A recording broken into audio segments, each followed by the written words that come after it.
Hi friends, मैं हूं सौरभ पाठक। दोस्तों आज मैं आपको बताने जा रहा हूं मेम्ब्रेन ट्रांसपोर्ट के बारे में। दोस्तों कुछ मेम्ब्रेन ट्रांसपोर्ट में energy in the form of ATP की रिक्वायरमेंट होती है, कुछ ट्रांसपोर्ट प्रोसेस में कभी भी एनर्जी की रिक्वायरमेंट नहीं होती है, राइट।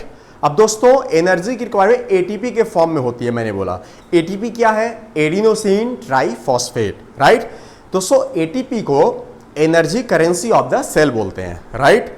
तो दोस्तों मेम्ब्रेन ट्रांसपोर्ट में यदि एटीपी की रिक्वायरमेंट है यानी एनर्जी की रिक्वायरमेंट है तो उस मेम्ब्रेन ट्रांसपोर्ट को कहेंगे एक्टिव ट्रांसपोर्ट, और जिसमें एनर्जी की रिक्वायरमेंट नहीं है उसे कहेंगे पैसिव ट्रांसपोर्ट, राइट। अब दोस्तों एक्टिव ट्रांसपोर्ट को डिटेल में डिस्कस करते हैं।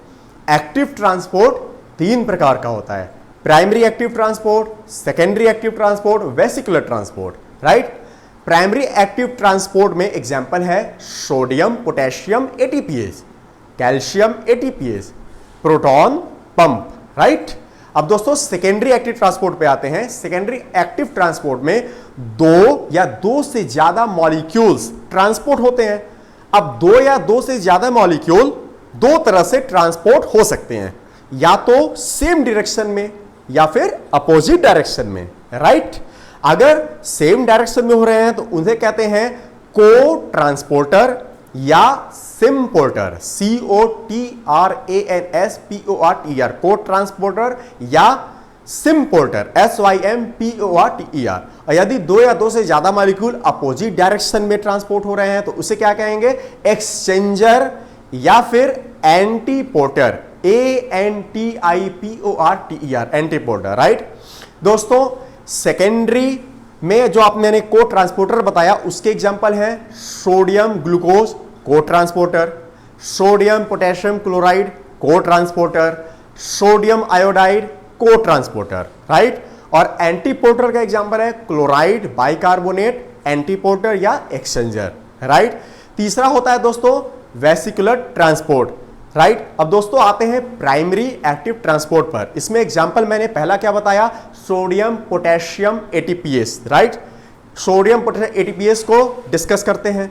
दोस्तों sodium potassium ATPase classical example है ट्रांस मेम्ब्रेन प्रोटीन का, या जिसे इंटीग्रल प्रोटीन भी कहते हैं। दोस्तों मैंने अपने पहले वीडियो में इसके बारे में बताया है, ट्रांस मेम्ब्रेन प्रोटीन के बारे में आपको बताया है, राइट, सेलुलर फिजियोलॉजी पार्ट 1 में, राइट है दोस्तों। तो दोस्तों sodium potassium ATPase classical example है ट्रांस मेम्ब्रेन प्रोटीन का, और यह सभी सेल्स में मौजूद होता है। हमारे शरीर के ऑल सेल्स में सोडियम पोटेशियम एटीपीएस प्रेजेंट होता है, इसीलिए इसे कहते हैं यूनिवर्सल इन एक्सप्रेशन या यूबिक्यूटस इन एक्सप्रेशन, राइट। दोस्तों इसके दो सब यूनिट होते हैं, अल्फा सब यूनिट, बीटा सब यूनिट, राइट। इसीलिए इसे डाइमर भी कहते हैं। और ये दो सब यूनिट डिफरेंट हैं, एक अल्फा है एक बीटा है, इसीलिए कहते हैं heterodimer. Hetero means different, heterodimer, right. अब दोस्तों सोडियम पोटेशियम एटीपीएस का फंक्शन क्या होता है, इसका फंक्शन ये है कि ये 3 सोडियम आयन को सेल के अंदर से बाहर ले जाने में मदद करता है, और 2 पोटेशियम आयन को बाहर से अंदर लाने में मदद करता है, ठीक। 3 सोडियम आयन सेल के अंदर से बाहर जा रहा है और 2 पोटेशियम आयन बाहर से अंदर आ रहा है, यानी रेशियो क्या हुआ 3:2। 3 क्या है सोडियम आयन, 2 क्या है पोटेशियम आयन। सोडियम आयन कहां जा रहा है, बाहर जा रहा है, और पोटेशियम आयन कहां आ रहा है, अंदर आ रहा है। इसी को कहते हैं coupling ratio which is 3:2, right. अब दोस्तों इन दोनों सब यूनिट्स में सबसे इंपॉर्टेंट सब यूनिट है अल्फा सब यूनिट। क्यों, क्योंकि अल्फा सब यूनिट के इंट्रासेलुलर या अंदर की तरफ सोडियम बाइंडिंग साइट होता है और एटीपी बाइंडिंग साइट होता है, राइट। और अल्फा सब यूनिट के बाहर में यानी एक्स्ट्रा सेलुलरली दोस्तों पोटेशियम बाइंडिंग साइट होता है और डिजॉक्सिन बाइंडिंग साइट होता है। दोस्तों डिजॉक्सिन क्या है आप ये पूछेंगे, DIGOXIN, यह सोडियम पोटेशियम एटीपीएस का ब्लॉकर है। नाम याद रखिए DIGOXIN, राइट। अब दोस्तों आते हैं सेकेंडरी एक्टिव ट्रांसपोर्ट पर, राइट। इसमें पहला था को ट्रांसपोर्टर या सिम्पोर्टर, ठीक। दोस्तों इसमें पहला एग्जांपल है सोडियम ग्लूकोज को ट्रांसपोर्टर, इसे दूसरा नाम है सोडियम ग्लूकोज लिंक ट्रांसपोर्टर भी कहते हैं, राइट। ये दो प्रकार का होता है, SGLT1, SGLT2। SgLT1 इंटेस्टीन में यानी आंतों में प्रेजेंट होता है और SgLT2 एक्सक्लूसिवली ह्यूमन किडनीज के पीसीटी में प्रेजेंट होता है। पीसीटी मतलब प्रॉक्सिमल कॉन्वोल्यूटेड ट्यूब्यूल। दोस्तों किडनी के पीसीटी होता है, डीसीटी होता है, लूप ऑफ हेनले होता है, राइट। तो एक्सक्लूसिवली SgL2 ह्यूमन किडनी के पीसीटी में प्रेजेंट होता है, राइट। और दोस्तों जब ओरल रिहाइड्रेशन सॉल्यूशन दिया जाता है तो सोडियम ग्लूकोज एक साथ एब्जॉर्ब होता है, राइट, क्योंकि भाई को ट्रांसपोर्टर है। कहां होता है? SgLT1 के थ्रू इंटेस्टीन में होता है। SgLT1 के थ्रू इंटेस्टीन में होता है ओरल रिहाइड्रेशन सॉल्यूशन का एब्जॉर्प्शन, राइट। दोस्तों को ट्रांसपोर्टर में मैंने दूसरा एग्जांपल बताया था, सोडियम पोटेशियम क्लोराइड को ट्रांसपोर्टर, राइट। दोस्तों ये कहां मौजूद होता है? किडनी के लूप ऑफ हेनले में, राइट। इसका एक और नाम है बार्टिन चैनल। सोडियम पोटेशियम क्लोराइड को ट्रांसपोर्टर को बार्टिन चैनल भी कहते हैं, BARTIN, बार्टिन चैनल। अब मान लीजिए सोडियम पोटेशियम क्लोराइड को ट्रांसपोर्टर में म्यूटेशन हो गया तो दोस्तों एक सिंड्रोम हो जाता है barter syndrome, BARTTER, barter syndrome. और दोस्तों एक ड्रग है जिसका नाम है फ्रूसेमाइड, FRUSEMIDE, फ्रूसेमाइड। ये सोडियम पोटेशियम क्लोराइड को ट्रांसपोर्टर को ब्लॉक करती है, राइट। और फ्रूसेमाइड लूप डायूरेटिक्स के अंडर में आती है, राइट। दोस्तों तीसरा मैंने बताया सोडियम आयोडाइड को ट्रांसपोर्टर। ये thyroid gland, parotid gland, mammary gland और प्लेसेंटा में मौजूद होता है और इसके बारे में डिटेल में मैंने अपने थायराइड ग्लैंड पार्ट 1 में आपको डिटेल में बताया है, राइट, वहां से आप देख लीजिएगा। दोस्तों अब आते हैं एंटीपोर्टर पे। एंटीपोर्टर का एग्जांपल मैंने बताया था क्लोराइड बाइकार्बोनेट एंटीपोर्टर या एक्सचेंजर। ये एक्सक्लूसिवली रेड ब्लड सेल्स में मौजूद होता है, राइट। अब दोस्तों बात करते हैं वेसिकुलर ट्रांसपोर्ट के बारे में। वेसिकुलर ट्रांसपोर्ट एक्टिव प्रोसेस है। क्यों? क्योंकि यहां भी एटीपी की जरूरत होती है, राइट।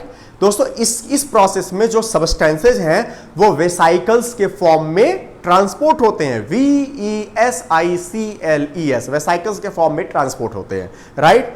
इस ट्रांसपोर्ट प्रोसेस में कैल्शियम की जरूरत होती है और स्पेसिफिक प्रोटीन्स की जरूरत होती है। यानी कि किस चीज की जरूरत हुई? कैल्शियम की, स्पेसिफिक प्रोटीन की और एटीपी की जरूरत हुई। अब दोस्तों अगर सब्सटेंस बाहर जा रहा है तो कहेंगे एक्सोसाइटोसिस, अंदर आ रहा है तो कहेंगे एंडोसाइटोसिस, राइट। अब दोस्तों स्पेसिफिक प्रोटीन एक्सोसाइटोसिस के लिए कौन सी होती है? उसका नाम है snare protein, SNARE, snare protein specific protein है एक्सोसाइटोसिस के लिए। और एंडोसाइटोसिस के लिए 3 स्पेसिफिक प्रोटीन्स हैं। पहली है क्लैथ्रीन, दूसरी है मेगैलिन, तीसरी है क्यूबिलिन, राइट। अब दोस्तों एक्सोसाइटोसिस 2 प्रकार का होता है, regulated exocytosis, non regulated exocytosis. Regulated exocytosis का मतलब कि जो सब्सटेंस है वो स्टोर होगा और प्रोसेस होगा और रिलीज तब होगा जब स्टिमुलस आएगा। इसे कहते हैं रेगुलेटेड एक्सोसाइटोसिस या नॉन कॉन्स्टिट्यूटिव एक्सोसाइटोसिस, राइट। और दोस्तों नॉन रेगुलेटेड क्या होता है? नॉन रेगुलेटेड में ना तो स्टोर होगा ना ही प्रोसेस होगा सब्सटेंस और डायरेक्ट रिलीज होगा। इसे कहते हैं नॉन रेगुलेटेड एक्सोसाइटोसिस या कॉन्स्टिट्यूटिव एक्सोसाइटोसिस। तो दोस्तों ये था एक्टिव ट्रांसपोर्ट प्रोसेस के बारे में। अब आते हैं पैसिव ट्रांसपोर्ट प्रोसेस पर। पैसिव ट्रांसपोर्ट प्रोसेस में पहला है सिंपल डिफ्यूजन, दूसरा है फैसिलिटेटेड डिफ्यूजन, तीसरा है ऑस्मोसिस, राइट। डिस्कस करते हैं सिंपल डिफ्यूजन के बारे में। दोस्तों सिंपल डिफ्यूजन के लिए 2 चीजें चाहिए, पहला एक मेम्ब्रेन होनी चाहिए और दूसरा कॉन्सेंट्रेशन ग्रेडियंट होना चाहिए। कॉन्सेंट्रेशन ग्रेडियंट का क्या मतलब है? सपोज दोस्तों ये मेम्ब्रेन है, मान लीजिए इमेजिन की ये मेम्ब्रेन है, राइट। यहां पे 100 मॉलिक्यूल्स हैं, यहां 50 मॉलिक्यूल्स हैं, तो डिफरेंस कितने का हुआ? ग्रेडियंट कितने का हुआ? 50 का हुआ। तो जैसे वाटर हायर से लोअर में जाता है उसी तरह से ये जो मॉलिक्यूल्स हैं हायर से लोअर में आएंगे। मेम्ब्रेन है और इधर मान लीजिए 100 मॉलिक्यूल्स, इधर होंगे 50 मॉलिक्यूल्स, तो ये हायर से लोअर की तरफ आ रहा है, यानी अलोंग द कॉन्सेंट्रेशन ग्रेडियंट है। तो सिंपल डिफ्यूजन में मेम्ब्रेन की जरूरत होती है और अलोंग द कॉन्सेंट्रेशन ग्रेडियंट की आवश्यकता पड़ती है, राइट। इसका एग्जाम्पल है diffusion of gases in lungs, right. जो लंग्स के अंदर गैसेस का डिफ्यूजन होता है वो सिंपल डिफ्यूजन प्रोसेस से होता है, राइट। दोस्तों अब इसके अंदर एक फिक्स लॉ है, FICK' है। फिक्स लॉ ये कहता है कि डिफ्यूजन जो है वो कॉन्सेंट्रेशन ग्रेडियंट के डायरेक्टली प्रोपोर्शनल होता है, यानी जितना ज्यादा कॉन्सेंट्रेशन ग्रेडियंट होगा उतना फास्ट सिंपल डिफ्यूजन होगा। दूसरा, डिफ्यूजन डायरेक्टली प्रोपोर्शनल होता है मेम्ब्रेन सरफेस एरिया के, राइट, और डिफ्यूजन इनवर्सली प्रोपोर्शनल होता है थिकनेस ऑफ द मेम्ब्रेन। ये फिक्स लॉ है। तो फिक्स लॉ का मतलब हुआ कि diffusion is directly proportional to concentration gradient area and inversely proportional to thickness of the membrane. जितना मोटा मेम्ब्रेन की मोटाई बढ़ेगी सिंपल डिफ्यूजन घटता जाएगा।